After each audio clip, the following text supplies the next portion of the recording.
Firman Tuhan hari ke-233, 21 Agustus tahun 2025, Kitab Mazmur pasal 6 ayat 9, perikop, doa dan dikabulkan Tuhan. Shalom, selamat pagi dan salam sehat buat kita semua. Semoga hari ini lebih baik dari hari yang kemarin. Firman Tuhan pada hari ini, di hari yang ke-233, tanggal 21 Agustus 2025, diambil dari Mazmur pasal 6 ayat yang ke-9 dengan perikop adalah doa Daud diterima oleh Tuhan. Itulah perikop hari ini. Sekarang kita tetap menyampaikan sebagai pedoman kita dalam bulan Agustus dengan topik hidup baru adalah hidup yang merdeka dari perbudakan dan takut akan Tuhan. Jadi kalau sudah hidup baru, bebas dari perbudakan dosa dan takut akan Tuhan, dijabarkan dalam Kolose pasal 3 ayat 9 dengan 10. Jangan lagi kamu saling mendustai, karena kamu telah meninggalkan manusia lama serta kelakuannya, dan telah mengenakan manusia baru yang terus-menerus diperbaharui untuk memperoleh pengetahuan yang benar menurut gambar haliknya atau sesuai dengan karakter Allah. Jadi kita diperbaharui setiap saat karena kita adalah sesuai dengan gambar Allah yang diciptakan.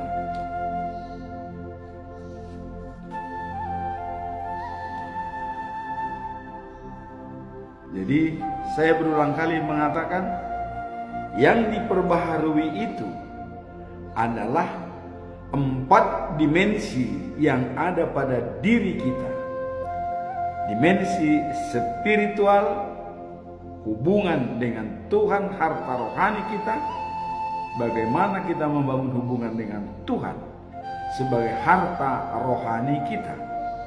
Kemudian dimensi fisik atau jasmani kita, kekuatan kita, bagaimana kita membangun jiwa kita dan hati kita, fisik kita untuk tetap tegar, memuji dan memuliakan Tuhan. Olahraga teratur, makan makanan yang sehat. Kemudian yang ketiga adalah intelektual atau pengetahuan, knowledge, skill, dan attitude atau keterampilan kita. Jadi dikatakan bahwa takut akan Tuhan adalah permulaan daripada pengetahuan.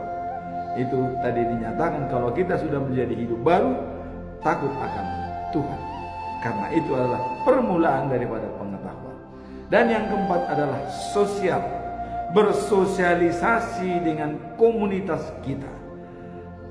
Itu pertanda bahwa kita adalah satu dalam tubuh Kristus, sudah bersatu.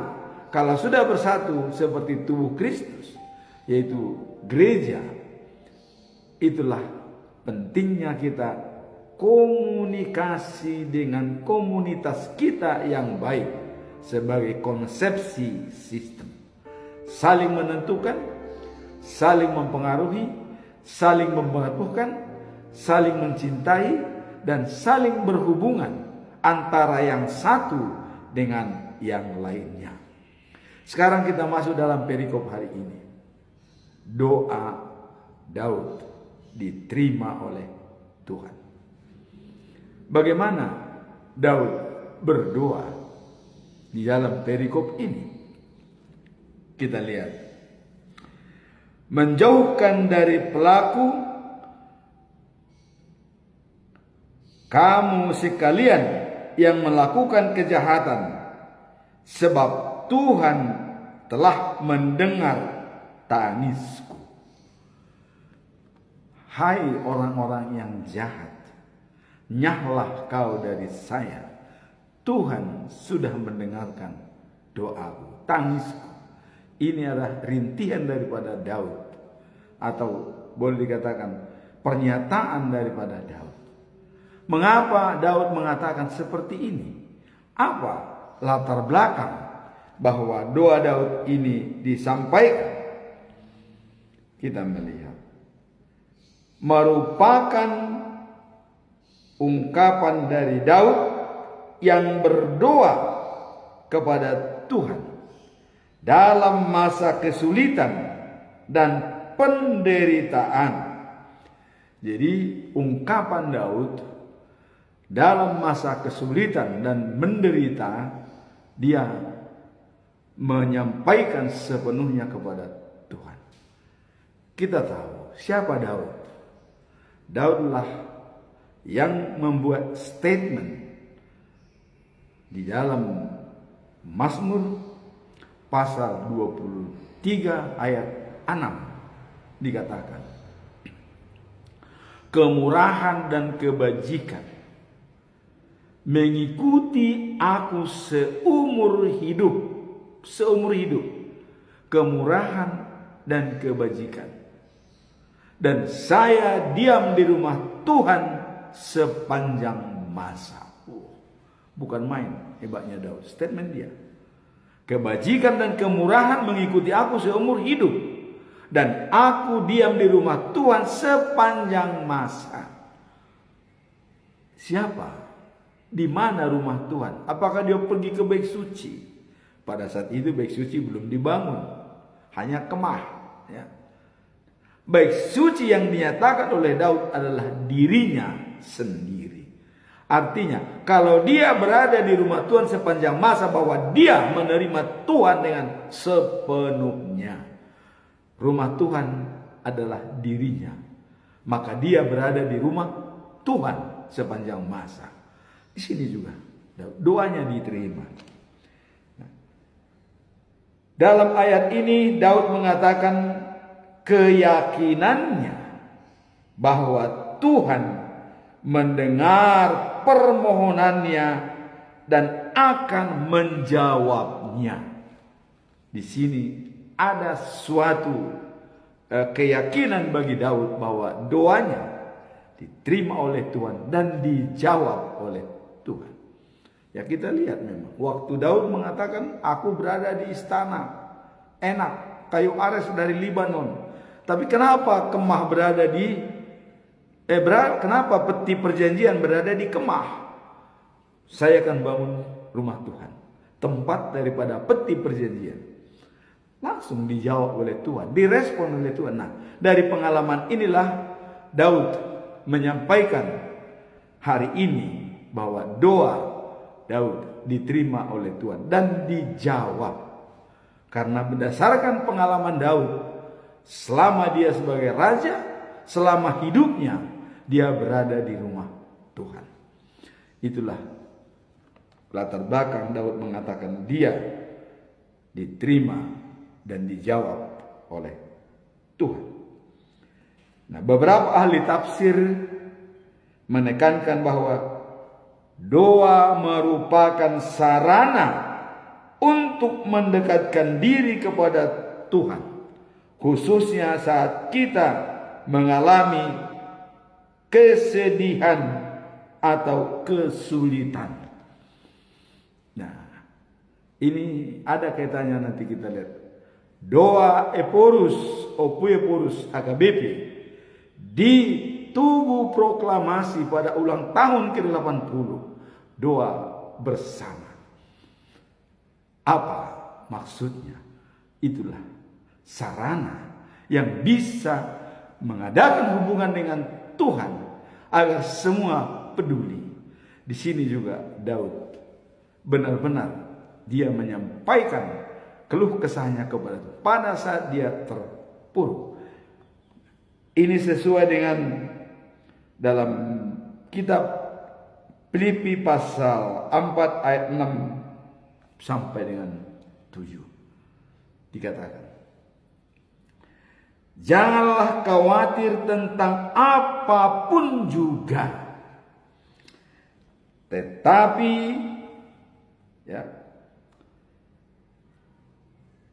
ungkapkanlah dalam segala hal keinginan kepada Allah dalam doa dan permohonan serta ucapan syukur. Maka damai sejahtera Allah akan melampaui segala akal dan pikiran kita. Jangan khawatir. Jadi doa bersama yang digagas oleh Epueporus di Tugu Proklamasi adalah menggugah semua bangsa Indonesia, terutama kepada Bapak Presiden Prabowo. 40 tahun penderitaan Sumatera Utara di Danau Toba, air mengecil. Bahkan air Simonggo yang tadinya debit airnya sangat besar, sekarang tinggal sepertiga, bahkan tidak sampai. Sehingga apabila nanti PLT Simonggo 2 mau dibangun oleh PLN, pertanyaan, apakah airnya masih cukup? Yang sudah tahun 2011 digagas, tapi sampai saat ini masih belum dibangun. Ini merupakan keprihatinan dan harapan daripada Epueporus yang menyampaikan di Tugu Proklamasi tanggal 18 Agustus. Kenapa dipilih ulang tahun ke-80? Ada hubungan religiusnya, supaya kita tahu. Mungkin ini yang lain belum tahu. Tapi saya dari segi spiritual capital, saya melihat umur 80 tahun Musa mulai bekerja eksodus dari Mesir, bangsa Israel berangkat dari Mesir. Pada tahun ke-80 umurnya Musa, dia keluar dari Mesir. Kemudian ada 40 tahun hubungannya.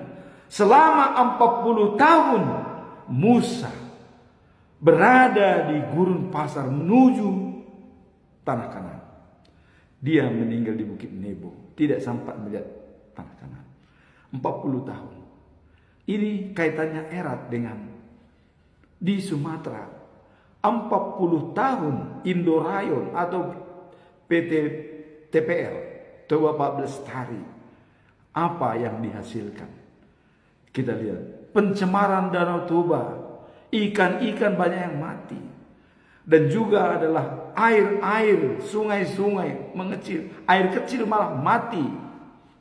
Di sini dengan doa Daud pada hari ini, dan doa itu diterima oleh Tuhan dan dijawab. Semoga doa daripada seluruh HKBP yang dipusatkan di Tugu Proklamasi didengar oleh Tuhan dan dijawab oleh pemimpin negara Kesatuan Republik Indonesia. Itu yang mau kita harapkan dari kejadian keprihatinan dan harapan. Nanti kita putar videonya. Nah, sekarang kita hubungkan dengan perikop hari ini. Dan apa tujuan utama Daud menyampaikan bahwa doa dia diterima oleh Tuhan dan dijawab? Tujuan utama adalah menyampaikan pesan penting tentang pengharapan dan janji Allah bagi mereka yang dalam kesusahan. Jadi pesan penting, keprihatinan untuk mendapatkan harapan, janji Allah yang akan kita terima.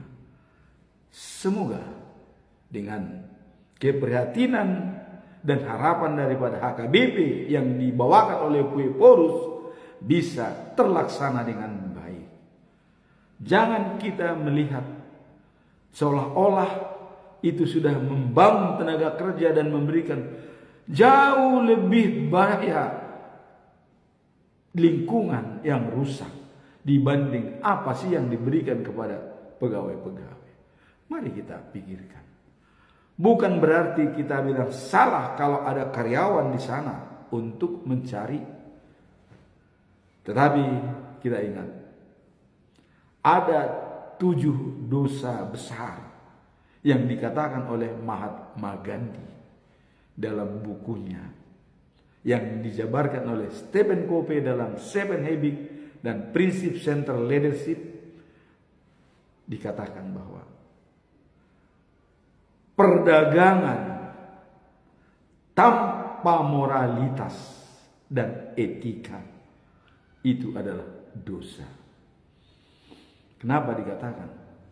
Karena perdagangan ini yang diutamakan adalah untung, produk, hasil.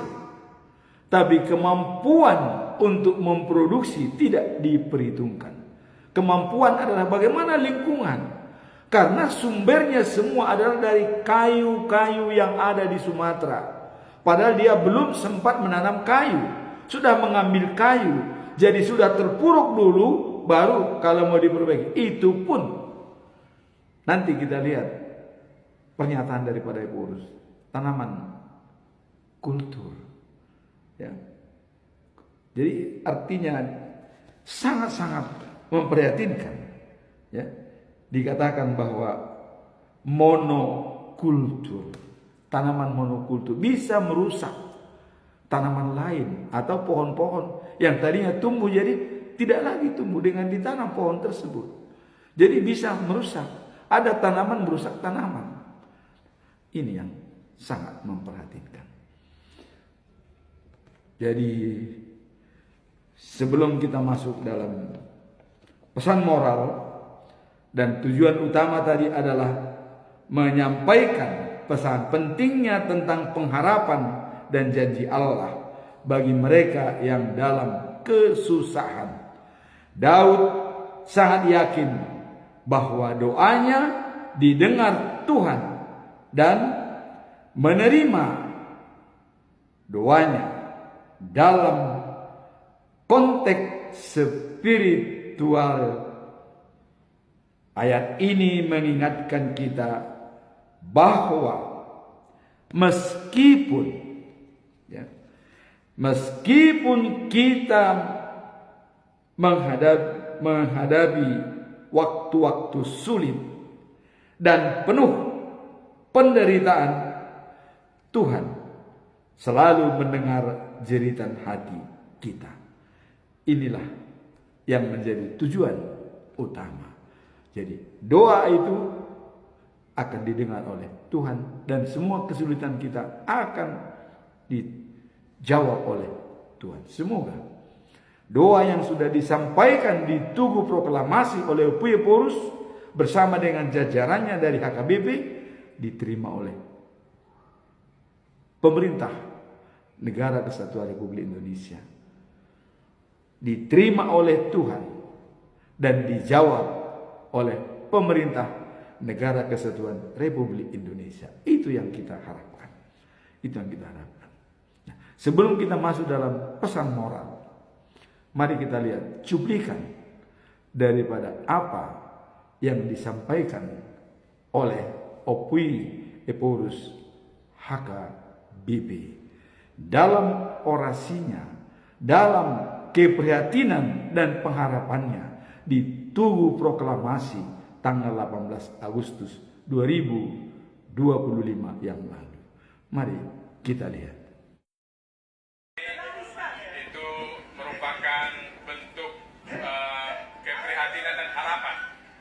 Keprihatinan karena lingkungan hidup kita di Indonesia, terkhusus di Tanah Batak itu sangat memprihatinkan. Jadi luasan hutan Tanah Batak itu sangat drastis berkurang, Danau Toba tercemar, dan itulah keprihatinan. Harapan karena dalam momentum perayaan ulang tahun 80 tahun kemerdekaan Indonesia, inilah saatnya kita menyuarakan harapan bahwa kita masih bisa berbuat sesuatu. Jadi kalau kita berdoa di sini, kita percaya bahwa Tuhan adalah pemilik alam ini, supaya Tuhan kiranya berkenan untuk menyelamatkan bumi ini. Dan sebagai orang-orang Kristen, termasuk HKBP di dalamnya, kami terpanggil untuk ikut merawat alam ciptaan Tuhan supaya tetap lestari. Itu inti utama dari ibadah yang dilakukan hari ini. Sekarang ada tanaman monokultur yang menurut para ahli tanaman monokultur ini merusak tanah sebetulnya. Jadi tutupan hutan yang asli itu berkurang drastis. Nah, karena tutupan hutan ini berkurang, banyak sekali dampaknya. Satu, sungai kecil mati. Sungai-sungai besar yang tadinya debit airnya besar menjadi menurun. Nah, oleh karena itu kalau misalkan hujan datang, banjir menerjang, sudah banyak korbannya. Dan kalau musim kemarau, pasokan air berkurang. Nah, jadi termasuk satwa yang lain itu terancam, keragaman hayati itu terganggu. Jadi itu punya dampak yang sangat luas. Itu yang Terima kasih banyak Pak Pendeta untuk waktunya. Terima kasih. Silakan melanjutkan acaranya. Barusan kita sudah mendengar apa jeritan dan merupakan keluhan daripada Opue Porus HKB Dr. Victor Tinambunan, dan itu identik dengan keluhan daripada HKBP secara umum, karena yang kena dampaknya adalah HKBP yang banyak jemaatnya menggunakan lingkungan selama ini. Tadi dikatakan menyampaikan keprihatinan dan harapan. Prihatin terhadap kondisi lingkungan yang kurang sehat. Banyak sungai-sungai besar yang berkurang debit airnya.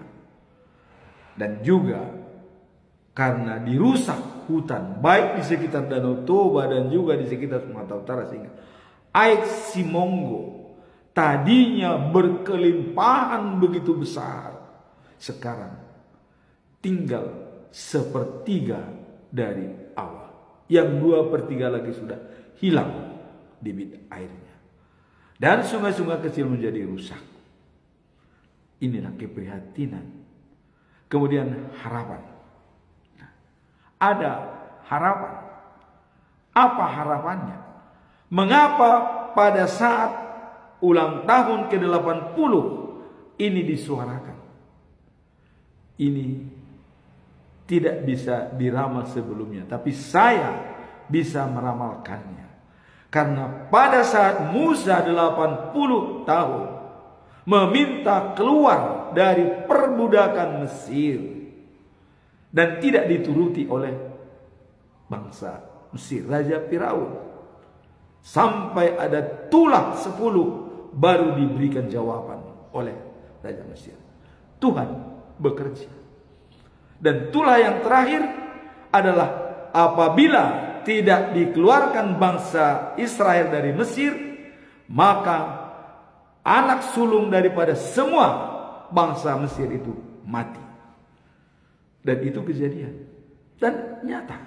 Tapi Israel selamat karena mereka memotong domba dan disuruh percikkan darahnya di atas gerbang rumah, di atas pintu. Setiap rumah yang bertanda lambang darah selamat. Baru Mesir mengeluarkan bangsa Israel. Kita juga tidak mengharapkan apakah harus ada tulah seperti itu di negara kita. Tidak perlu. Kita berdoa semoga doa daripada Opue Porus di Tugu Proklamasi bersama pendeta-pendeta sedistrik dan juga semua termasuk tokoh masyarakat dari Danau Toba dan Sumatera Utara diterima oleh Tuhan dan dijawab oleh Presiden Republik Indonesia Bapak Prabowo Subianto dan Wakil Presiden Bapak Gibran Rakabuming Raka. Itulah hope, harapan daripada klimaks penyampaian semua orasi yang disampaikan oleh Opui Epworth. 40 tahun penderitaan Danau Toba dan juga hutan-hutan di Sumatera. Ada korelasi. 40 tahun bangsa Israel di dalam perjalanan dari Mesir menuju ke tanah Kanaan. Sangat relevan. Dan di sini pun, dan ini pun sesuai dengan konvensi HKBP, katanya bahwa tidak mau HKBP menolak perusakan lingkungan oleh siapapun. Karena itu ada kaitannya dengan spiritual capital, hubungan intim dengan Tuhan, ciptaan Tuhan alam semesta. Dan itu disuarakan oleh HKBP karena dalam konvensi HKBP ada hal tersebut. Dan memang siapa yang berani menyuarakan ini, disinilah dikatakan pertama ada courage, ada keberanian. Yang kedua ada timbang rasa, sehingga seseorang yang bisa menyuarakan seperti ini, keberanian ada, timbang rasa ada, seimbang, sama-sama tinggi. Itulah dikatakan suara kenabian. Dan nabi-nabi dulu pada zaman perjanjian lama, Nabi Jeremia, Nabi Yesaya dan nabi lainnya sangat berani menyampaikan hal-hal yang berkaitan dengan spiritual. Contoh, Nabi Jeremia menyampaikan kepada Sedekia pada saat mereka sudah dikepung oleh Babylon atau Raja Nebukadnezar. Allah berpesan, Jeremia sampaikan kepada Sedekia, dia menyerahlah kepada Babel. Menyerahlah kepada Babel. Dia tidak akan mati dan keluarganya dan tentaranya. Disampaikan oleh Jeremia. Datang Sedekia. Siapa kau ini? Berani-beraninya menyampaikan kepada saya seperti itu. Saya ini raja, punya pasukan hebat. Lantas ada satu yang ego keluar. Apa kata dunia? Kata Sedekia, kalau saya menyerah kepada Babilonia atau Nebukadnezar, apa kata orang-orang yang sudah pindah ke Babilonia dibawa oleh pemerintah Nebukadnezar? Saya nanti dilecehkan oleh mereka. Apa kata mereka? Kemudian dijawab lagi oleh Tuhan, katakan kepada Sedekia, itu tidak akan terjadi. Jadi dia hanya berpikiran karena egonya tinggi, ya, dan dia merasa tidak enak dengan orang-orang yang sudah pindah ke Babilonia, orang buangan di sana. Wah, Sedekia ini menyerah, kira-kira begitu. Namun Tuhan Allah mengatakan itu tidak akan terjadi. Dan ternyata Sedekia berkeras dan tidak mau. Apa yang terjadi? Orang Kasdim dan dari Babilonia menyerang semua pasukan daripada Sedekia. Sedekia lari dengan pasukannya ke Rama, bersikut, anak-anaknya lari. Akhirnya dikejar, ditangkap Sedekia dan anak-anaknya dan juga perwira-perwiranya, dibawa ke Nebukadnezar. Apa yang terjadi? Di depan matanya sendiri, anaknya semua dibunuh di depan mata Sedekia. Perwira-perwiranya semua dibunuh di depan matanya. Kemudian Sedekia matanya dicongkel dua-duanya dan dirantai pakai rantai tembaga kakinya dan tangannya, masuk dalam penjara. Itulah yang tidak mendengar suara Tuhan. Dan ini pun kita anggap suara yang menyampaikan keprihatinan kepada lingkungan adalah suara Tuhan. Semoga pemerintah kita mendengarnya dengan baik, sehingga bisa dijawab dengan baik. Sekarang apa pesan moral daripada ayat hari ini? Kita lihat di sini. Pesan moralnya adalah pentingnya berdoa dan mengandalkan Tuhan dalam segala situasi, terutama ketika kita mengalami kesulitan. Itu pesan moralnya. Jadi apa yang dilakukan oleh Epaphras adalah sesuai dengan pastoral. Dia berdoa di Tugu Proklamasi yang kita anggap sangat-sangat sakral di negara Kesatuan Republik Indonesia.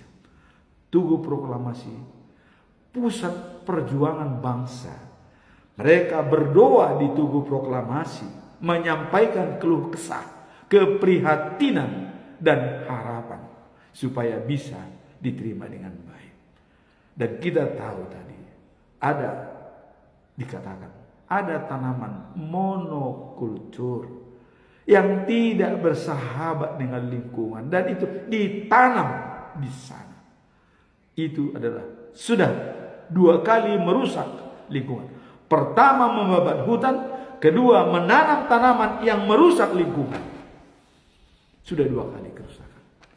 Disinilah adanya keprihatinan dan harapan dari Epaphras sebagai perwakilan daripada HKBP di seluruh dunia, Huria Kristen Batak. Mari kita di HKBP jangan ada yang menganggap superior. Jangan ada menganggap superhero. Jangan ada menganggap inferior. Kita satu tubuh. Jadilah kita HKBP konsepsi sistem. Satu dicubit, semua merasa seperti tubuh dalam daging kita. Tubuh kita banyak anggota badannya, tetapi tidak pernah mengatakan mata lebih berharga saya. Kalau saya tidak melihat, Anda akan diam. Dan tidak pernah mulut berbicara. Kalau saya tidak mengunyah makanan, Anda tidak akan hidup. Apalagi jantung. Kalau saya tidak memompa darah selama 24 jam tanpa henti, Anda akan mati. Berhenti saya 2 menit saja, selesai. Tapi tidak pernah dinyatakan. Selalu dia dalam konsepsi sistem. Saling mempengaruhi, saling menentukan, dan saling berhubungan, dan saling mencintai, dan saling mendorong antara yang satu dengan yang lain. Itulah yang kita harapkan. Dengan adanya doa Epaphras di Tugu Proklamasi, membuat kita semua terbuka pintu. Dan memang harus seperti itu. Di saat tahun ke-80 negara Kesatuan Republik Indonesia, pada saat Musa umur 80 tahun berangkat dari Mesir, dan selama 40 tahun dia di perjalanan, dan 40 tahun juga Indonesia atau PT TPL berdiri. Semoga ini semua bisa berjalan dengan baik dan pemerintah menjawab dengan persuasif.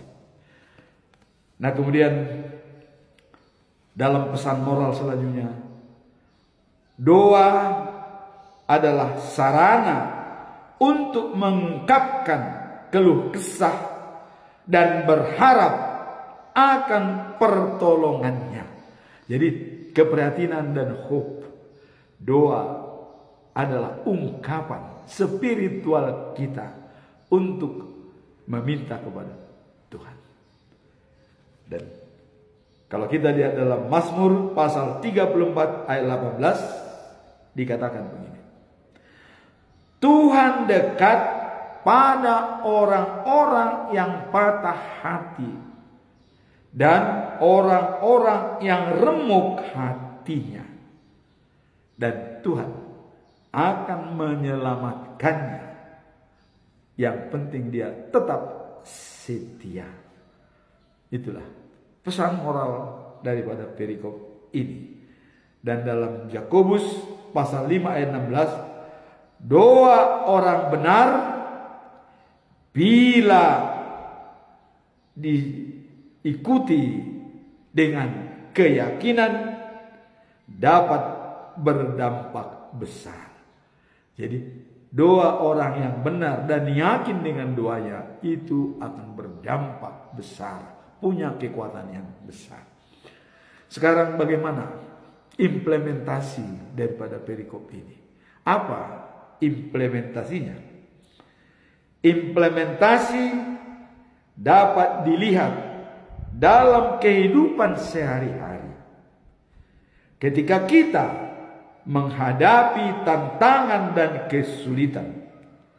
Tantangan dan kesulitan itu tadi sudah dijelaskan, keprihatinan dan harapan tentang lingkungan hidup di dalam Tuhan. Dengan adanya penderitaan itu, maka disampaikanlah itu dalam doa kepada Tuhan dan pemerintah mendengarnya. Kemudian kita diajak untuk berserah kepada Tuhan, melayani bahwa Dia mendengar doa kita. Jadi kita yakin kalau Tuhan mendengar doa kita. 1 Petrus pasal 5 ayat 7 dikatakan, serahkanlah segala kekhawatiranmu kepadanya, sebab Ia memelihara kamu. Serahkan segalanya kepadanya, sebab Ia memelihara kamu. Selain itu, penting untuk mencari dan mendalami kekuatan iman, sebab kita tidak sendirian dalam penderitaan. Tuhan bersama kita. Dan tadi sudah dikatakan dalam Filipi 4 ayat 6 sampai 7, jangan khawatir tentang apapun juga, tetapi serahkanlah segala kekhawatiranmu dengan permohonan doa kepada Tuhan. Damai sejahtera Allah akan melampaui segala akal dan pikiran kita. Semoga doa Opueporus tanggal 18 di Tugu Proklamasi ini menghasilkan yang terbaik bagi negara kesatuan Republik Indonesia. Dan kita berdoa untuk Bapak Presiden Prabowo Subianto untuk mendengar relung-relung sunyi hidup ini. Jeritan daripada orang desa, jeritan daripada orang kampung. Janganlah seperti tadi, bisnis atau perdagangan tanpa moralitas atau etika. Kaitkanlah bisnis itu dengan moralitas dan lingkungan hidup yang sehat. Amin. Tuhan memberkati kita semua. Subscribe, comment, and share.